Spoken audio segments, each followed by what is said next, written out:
이런 말이 있습니다. 북한군이 쳐들어오지 못하는 이유가 중2들 때문이다라는 말이 있습니다.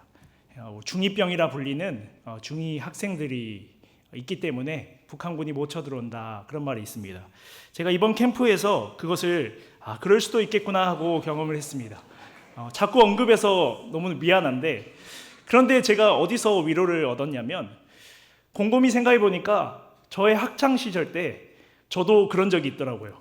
저도 오후 예배 안 드리고 드럼 반주해야 되는데 도망치다가 전도사님에게 붙잡힌 적이 있더라고요. 그래서 저 중2 친구들 보고 저도 다시 한번 위로를 얻었습니다. 저 친구들을 통해서 하나님이 크게 쓰시겠구나 하는 위로를 얻었습니다. 여러분은 어떨 때 위로를 받으십니까?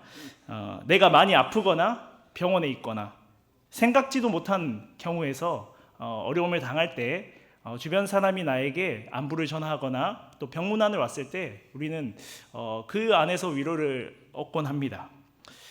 우리가 힘들 때 격려해주고 고생했을 때 고생했다라고 말하는 그 한마디가 참 위로가 됩니다. 그래서 우리는 위로라는 것은 그 사람의 마음을 돌아봐주고 알아봐주고 이해해주는 것을 위로라고, 우리는 일반적으로 그렇게 위로를 알고 있습니다. 그럼 오늘 본문에서는 바울이 받았던 위로는 어떤 것인가? 우리가 알고 있는 이 위로와 같은 것인가? 한번 본문을 통해서 살펴보고 나누고자 합니다. 이 고린도 교회는 바울이 2차 전도 여행 가운데 개척했던 교회입니다. 그런데 잘 아시다시피 고린도 교회는 바울이 떠난 이후에 여러 가지 문제로 교회 안에 골머리를 앓던 교회였습니다. 바울파, 아볼로파, 게바파, 그리스도파 이렇게 해서 나뉘어서 교회 안에서 네 편, 내 편 파당을 나누어서 싸우기도 했고, 뿐만 아닙니다. 고린도라는 도시가 항구 도시였고 또 상업의 중심지였기 때문에 경제적인 번영을 누리는 도시였습니다.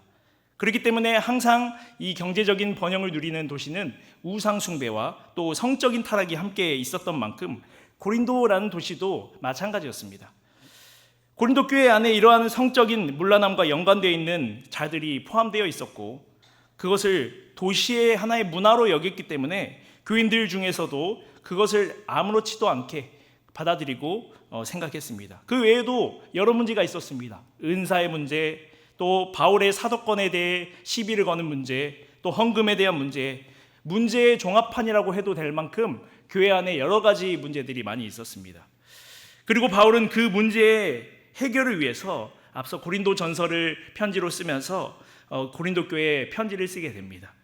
그리고 이후에 이제 바울은 고린도 교회에 다시 한번 편지를 쓰는데, 이 고린도 후서를 통해서 그동안 교회와 불거진 오해를 해결하고자, 갈등의 종지부를 찍고자 오늘 화해 요청을 하고 있는 모습을 보게 됩니다. 그러므로 오늘 본문은 고린도 교회와 바울 간의 갈등의 오해, 그리고 화해 요청, 그리고 위로까지의 말씀을 담고 있습니다. 우리가 1절부터 한번 쭉 살펴보고자 합니다. 사실 1절 말씀은 오늘의 제목과는 상관이 없지만 우리가 1절부터 7절까지 쭉 살피고자 합니다. 그런즉 사랑하는 자들아, 이 약속을 가진 우리는 하나님을 두려워하는 가운데서 거룩함을 온전히 이루어 육과 영의 온갖 더러운 것에서 자신을 깨끗하게 하자 그랬습니다.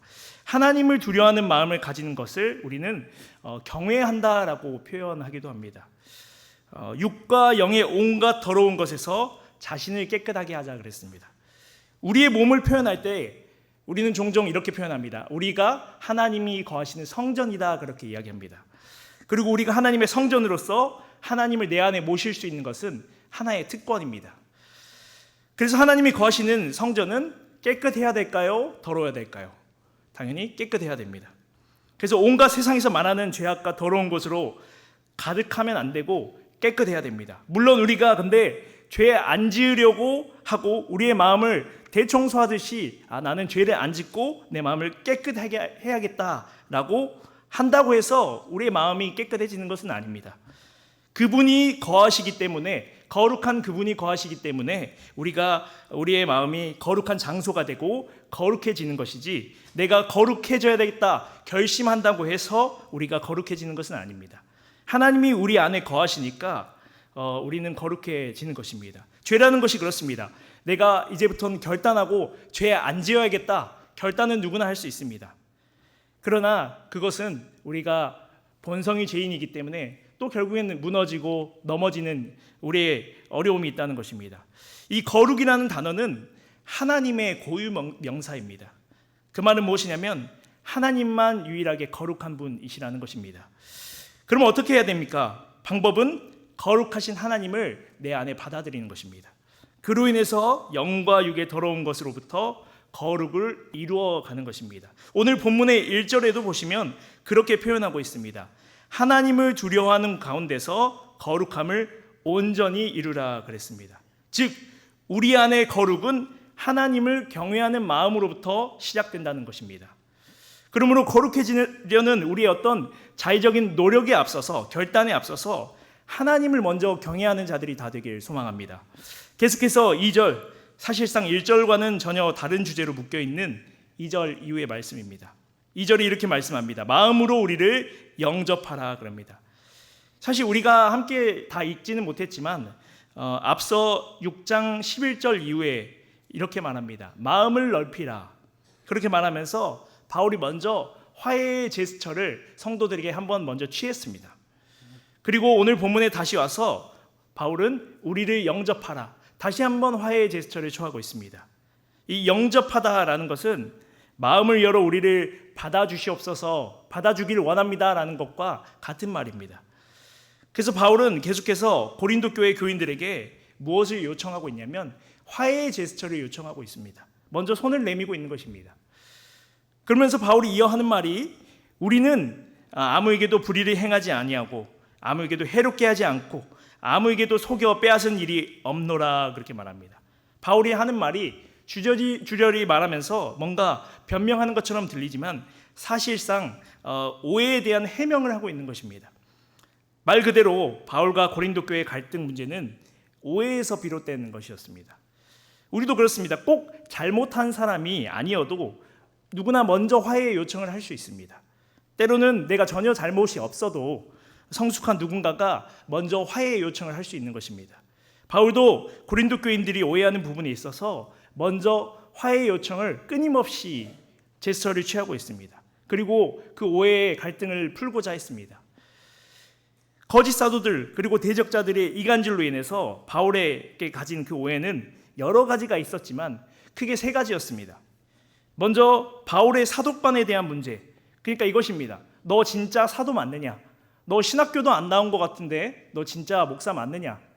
그런 어떤 의문이 있었습니다. 그리고 하나님 일한다면서 바울 너는 왜 맨날 매 맞고 다니고 어려움이 있고 고난이 있느냐?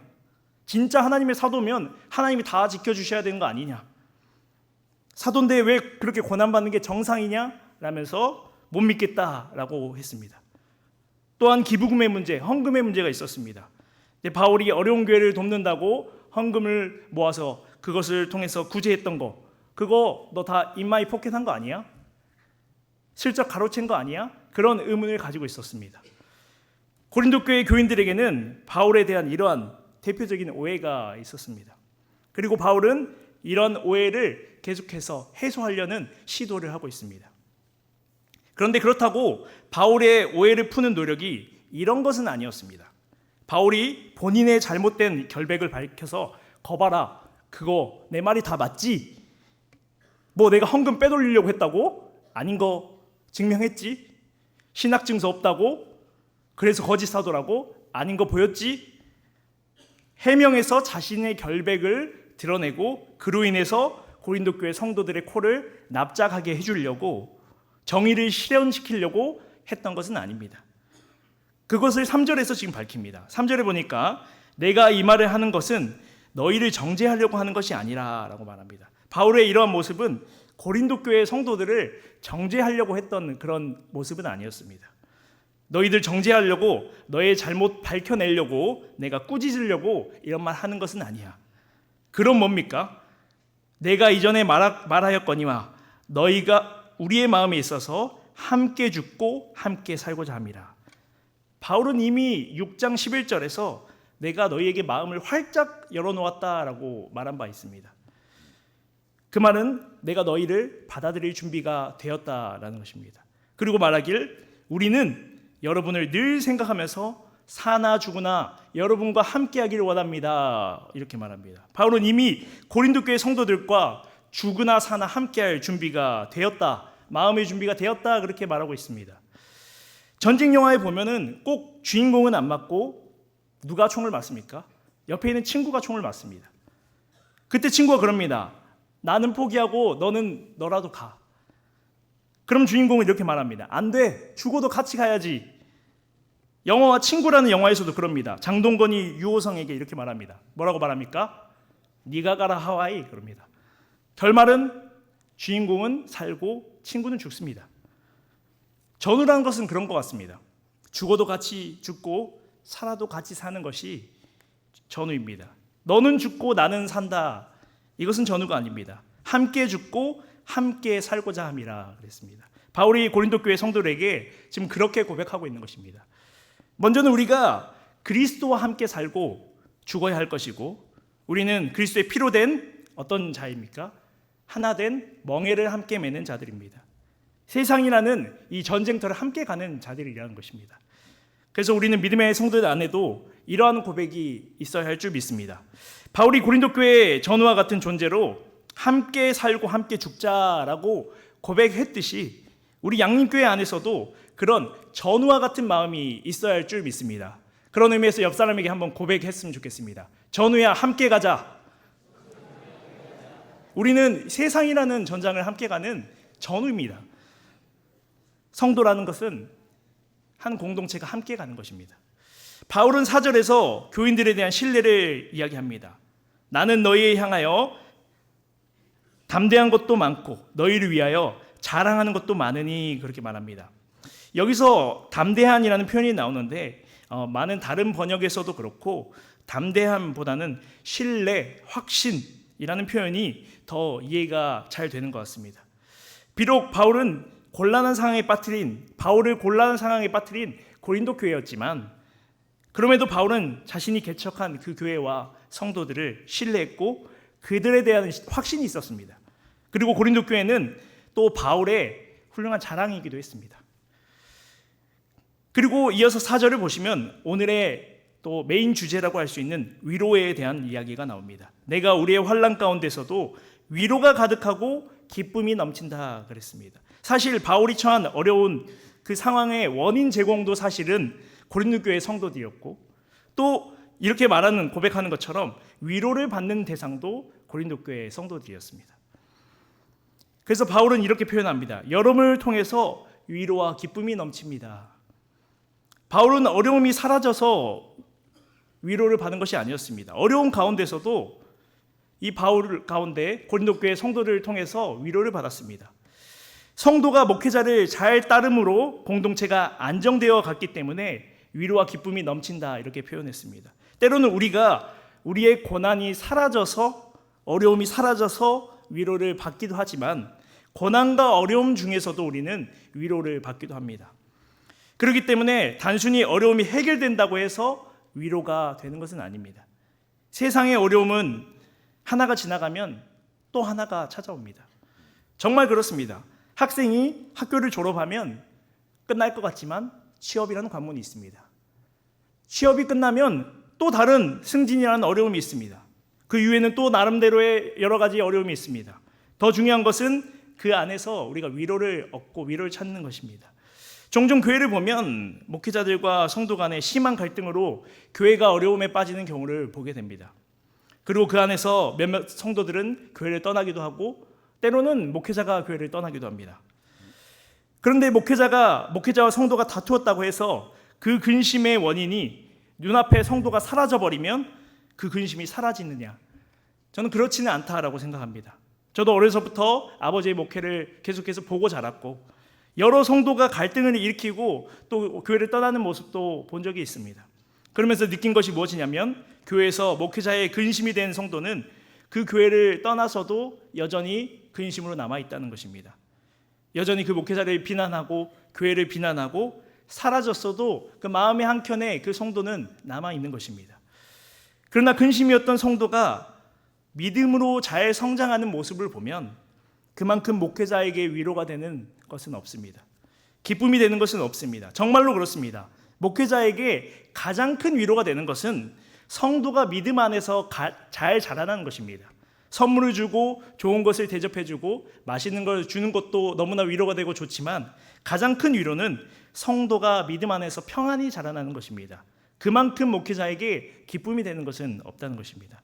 때로는 우리가 아기의 밥을 떠먹여 주는 것보다 스스로 먹도록 내버려 두는 것, 그래서 밥을 먹는 방법을 찾아가는 게, 그 모습을 보는 게 위로가 될 때가 있습니다. 여러분, 우리는 고난이 사라진다고 다 위로가 되는 것이 아닙니다. 바울도 너가 나의 위로와 기쁨이 된다 말하면서 격려하고 또 그들의 좁아진 마음을 넓히면서 위로와 기쁨을 만들어가고 있습니다. 그리고 5절에 바울이 이렇게 말합니다. 우리가 마게도냐에 이르렀을 때 우리의 욕체가 편하지 못하였고 사방으로 환난을 당하여 밖으로는 다툼이요 안으로는 두려움이었노라, 이렇게 말합니다. 바울은 고린도 교회 화해를 위해서 앞서서 디도라는 동역자를 그 편에 편지를 한번 보낸 적이 있습니다. 그리고 그 회신을 기다리면서 이제 드로아라는 지역에서 디도를 만나고자 했습니다. 그러나 만나지 못했습니다. 그리고 그 장소를 떠나서 이제 마게도냐로 이동한 것입니다. 그 힘들었을 적 이야기를 지금 5절에서 하고 있는 것입니다. 그래서 바울은 마게도냐에 도착했을 때 마음이 불편했습니다. 그래서 오늘 본문의 표현으로는 육체가 편하지 못했다 했는데, 우리도 그렇습니다. 마음의 병이 있으면 그 마음의 병이 결국에는 육체로 다 드러나기 마련입니다. 바울도 디도를 만나지 못했다는 이 근심이 육체의 어려움으로 이어졌습니다. 고린도 교회 성도와 화해하기 위해서 동역자를 보내서 편지를 써서 화해를 하기 위해서 제스처를 취했고, 이제 디도가 그 답변을 가지고 와야 되는데 만나기로 한 장소에서 디도를 만나지 못한 것입니다. 지금이야 어떻습니까? 카톡을 보낼 수도 있고 전화를 걸 수도 있지만 그 당시에는 방법이 편지밖에 없었습니다. 그래서 바울이 그 회신을 기다리면서 얼마나 근심에 쌓여 있었겠습니까? 그뿐만 아닙니다. 바울 일행은 실제로 그곳에서 많은 고난을 당하기도 했습니다. 그래서 사방으로 환난을 당했다라고 오늘 본문에 표현합니다. 밖에서는 싸움이고 안에서는 두려움이다, 이렇게 말합니다. 저는 이 부분이 바울의 근심을 생각하면서 영화 명량이 떠올랐습니다. 이순신 장군이 밖에서는 어떻습니까? 늠름하게 적들과 싸웁니다. 그리고 전투에서 지휘도 하지만 실제로 난중일기의 기록을 보면 근심이 많다, 걱정이 많다, 이런 표현을 계속해서 쓰는 것을 볼 수 있습니다. 두려운 마음을 글로 표현했다는 것입니다. 자신의 아래에 수많은 부하들이 본인만 바라보고 있기 때문에 티도 못 내고 밖으로는 전세적으로는 굉장히 불리하고, 이순신 장군 마음에 얼마나 속이 탔겠습니까? 그것을 난중일기로 기록한 것이 우리는 볼 수 있습니다. 아마 바울도 그랬으리라 생각이 됩니다. 바울은 초인이 아니었습니다. 우리와 같은 사람이었습니다. 바울도 마게도냐에서 계속되는 박해를 경험했습니다. 그래서 그로 인해서 안으로는 두려움이 있었을 것이고, 그럼에도 불구하고 바울은 사방에서 4절 8절 말씀에서 우겨쌈을 당하여서 쌓이지 않는다라고 선언한 바가 있습니다. 그런 근심이었던 디도는 결국에는 바울을 만납니다. 그리고 6절에 이렇게 말합니다. 그러나 낙심한 자들을 위로하시는 하나님이 디도가 옴으로써 우리를 위로하셨으니, 디도의 복귀를 통해서 하나님이 바울을 위로하시는 장면을 보게 됩니다. 동역자였던 디도를 보내놓고 우리들의 표현을 그렇습니다. 얼마나 똥줄이 탔겠습니까? 보내긴 보냈는데 괜히 고린도 교회 교인들의 성질만 자극해서 괜히 디도가 얻어맞고 오진 않았을지, 죽지는 않았을지, 오고 가는 길에 강도는 당하지 않았을지, 아마 바울의 머릿속에 5만 가지 생각이 다 들었을 것입니다. 그런데 그 근심이었던 디도를 이제 다시 만났으니 그 자체로 얼마나 위로가 되고 근심이 해소가 됐겠습니까? 또한 이런 마음도 있었을 것입니다. 성도들과의 화해를 위해서 디도를 보냈는데 이것이 오히려 역효과가 나진 않았을지, 성도들이 바울의 권위에 대해서 도대체 어떻게 반응할지, 그것을 기다리는 마음으로 근심의 나날들이었을 것입니다. 그런데 이 근심은 디도를 만남으로 모두 해결되고 오히려 위로를 얻었다 말합니다. 이를 통해서 하나님은 바울에게 3가지 위로를 허락하는데, 먼저는 말씀드린 것처럼 7절에 그가 온 것뿐만 아니라, 즉 디도가 온 것이 위로가 된다. 그러나 그것뿐만 아니라 또 위로가 되는 부분이 있다고 말합니다. 일단은 위에서 말씀드린 것처럼 디도가 돌아온 것 자체로 위로가 되었습니다. 두 번째는 성도들의 회개입니다. 오히려 성도들이 내가 보낸 디도를 위로했다는 것입니다. 위로하라고 디도를 통해서 성도에게 보냈는데 성도들이 디도를 위로하는 그 모습을 보였다라는 것입니다. 또한 바울에 대한 고린도 교회 성도들의 태도가 매우 고무적이었다는 소식을 디도를 통해서 전하게 하심으로 위로를 얻습니다. 그것이 오늘 7절에 전부 나와 있습니다. 7절의 표현으로는 이렇습니다. 너희의 사모함과, 즉 고린도 교회 교인들이 나를 보고 싶어 한다는 것, 사모한다는 것은 우리가 보고 싶고 그리워한다라는 말입니다. 그토록 바랬던 고린도 교회 교인들과의 화목하기를 사모하는 마음이 고린도 교회 교인들에게 드디어 비춰졌다라는 것입니다. 또한 그들은 애통했습니다. 즉 죄를 뉘우쳤다는 말입니다. 바울의 진심을 믿지 못하고 불신했던 그 행동에 대해서 오히려 바울이 대적자들에게 속아서 바울이 대적한 일에 대해서 이제 애통하는 마음으로 뉘우쳤다 말합니다. 7절에서 계속해서 말합니다. 열심히 있었다.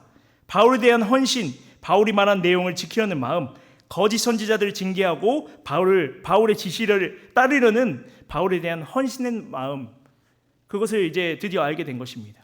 그래서 하나님은 이처럼 디도를 만나게 하심으로 이러한 위로를 얻게 하십니다.